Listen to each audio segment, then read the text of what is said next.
From CBS News Bay Area, this is the Morning Edition.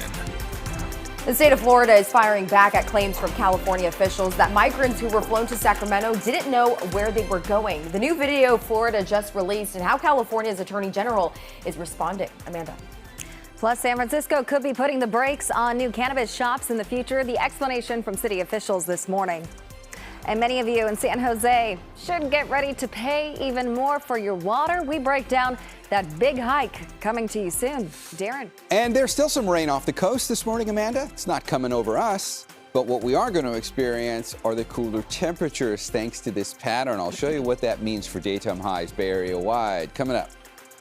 All right, Darren, we want to start off with breaking news. This is happening in San Jose right now. Police are investigating a deadly crash involving a pedestrian on Rinconada Drive. It happened this morning, and this crash actually marks the 19th fatal collision of 2023. We've got a photojournalist live on scene there. We'll try to get more information. It's also the 12th pedestrian death of the year. As far as street closures go, we're waiting to get an official update from San Jose Police about any closures through there. But from the looks of it, looks like most lanes were open. They were reporting that it was partially shut down. But if you want to avoid that area, it's probably a good idea until we can get an official update. As of right now, this happened at the 2400 block of Rinconada Drive.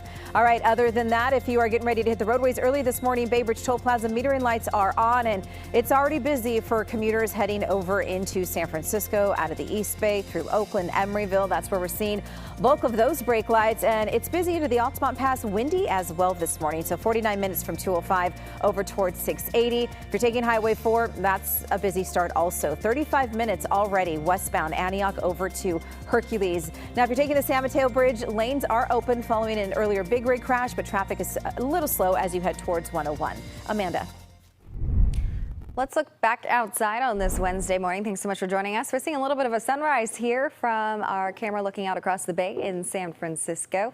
Darren Peck joins me now for a look at our forecast, and we're staying pretty clear, right? Mixed bag. I mean, even in that view, you had some low clouds, you had some high clouds. That's the way today's going to go. We've got both kind of scenarios, and by that I mean we've got our typical kind of June marine layer, but it's not as widespread. And then on top of that, we've still got all these higher clouds from this weak, weird area of low pressure that was here yesterday, giving us isolated thunderstorms. And look, it's still producing a little bit of rain off the coast, but that's fallen apart.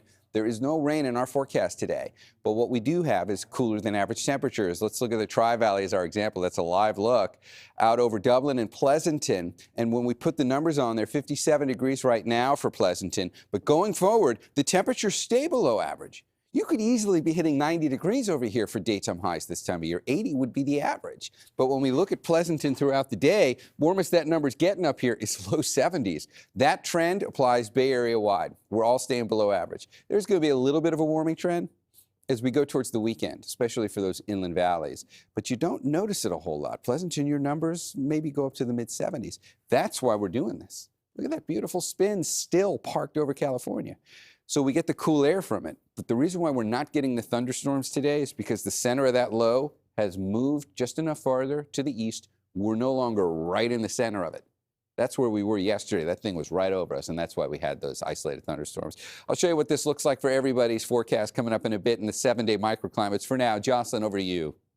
Well, the state of Florida has confirmed that, yes, they arranged the flights that took around 36 migrants to Sacramento in recent days. It's created another political back and forth between the states of California and Florida. And in the middle of it are migrants who are looking to seek asylum. Now, remember, Governor Gavin Newsom floated possible kidnapping charges against their governor, Ron DeSantis.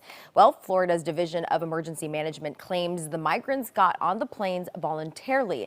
They think this video they released proves it. Ya llegamos a California, gracias a Dios. So in these videos, you see a group of people dancing. That was the first one. And in another clip, this is a man off the plane saying, "We made it to California, thank God."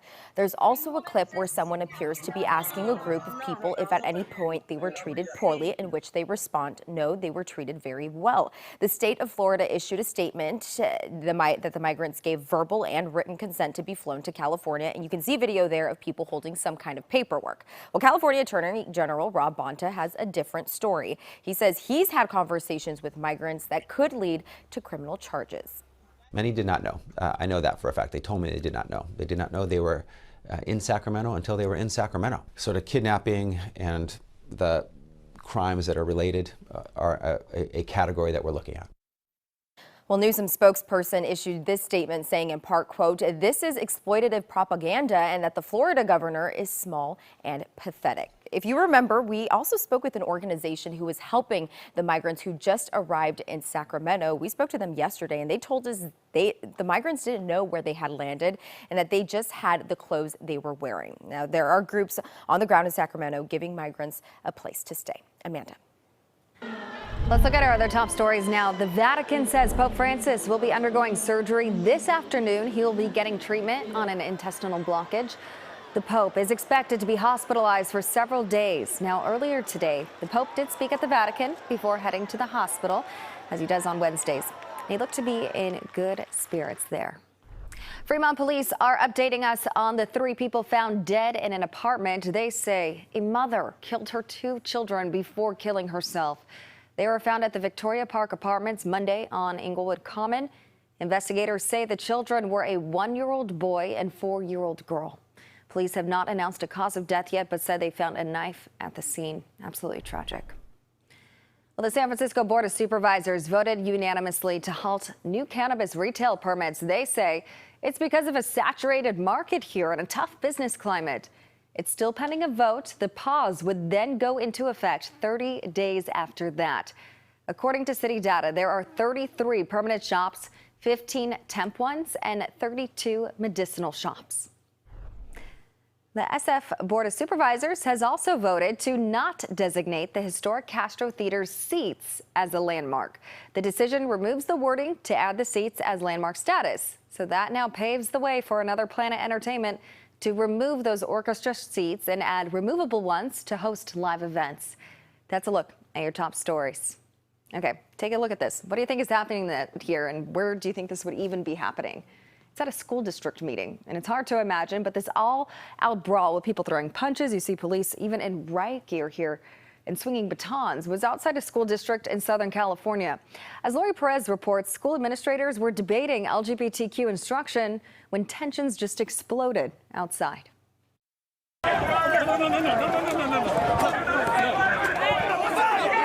Emotions erupted outside the Glendale School Board meeting.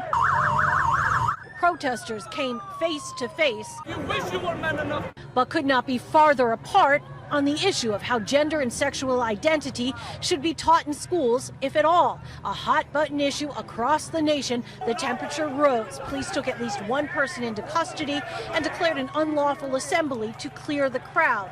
Before they did, on one side, Mom Selena Mesa. If it was really about just acceptance and tolerance, the conversation would be, you love your fellow student no matter what. Period. Why do kids have to know that what 2 mommies are, what 2 daddies are, how 2 women should have sex? On the other side of the lot and the issue, Amy Sanchez and her 9-year-old. At this age, the only thing that they're teaching is that gay people exist. So that's true. But some insist that's not all Glendale students are learning. Some parents and conservative activists say it's also about forcing teachers and students to use preferred pronouns and allowing kids to use the locker rooms of the gender they identify with. My daughter also has witnessed men and boys in her girls' locker room that are not, they don't identify as women. They're just men in her girls' locker room. Trisha Lober says all she hears is hate. I'm really heartbroken at the misrepresentation of all of this conflation of its anger and this protest. There's no issues. The superintendent says they have no agenda. They are following state law regarding LGBTQ+ students and curriculum, period. Biggest piece of misinformation is that at the elementary level, we teach anything other than what inclusivity entails, that we have families that come in all different shapes based on the state framework, based on the guidelines from our state and our California Department of Education. We don't add or supplement in ways that is not appropriate. All right, now this comes during what one major human rights group calls a state of emergency for LGBTQ+ people in America. It's the first time the Human Rights Campaign has ever called for one. They say the rights of these Americans are under attack. Well, a woman in San Jose worries that's exactly what is happening in Willow Glen. Real estate agent Holly Barr puts out these pride flags along Lincoln Avenue and crosswalks every June for Pride Month. But this year, she says more than 75 have been either stolen or ripped up. And she worries it is not random and that the person or people doing this are sending a hateful message.